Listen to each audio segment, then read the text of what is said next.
Mamili ka tay, hindi ko dadalhin to pero gigibahin ko to sa harapan nyo. Ano?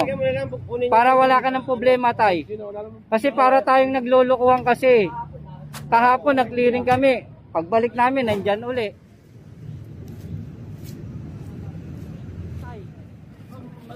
Tay, pasensya na tay. Paulit-ulit lang doon na sa opisina po. Sige na. Sige na tay.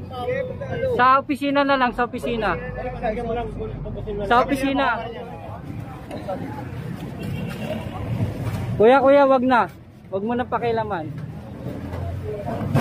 Tingnan nyo muna baka may laman, labas nyo yung laman dyan. Paulit-ulit na lang po.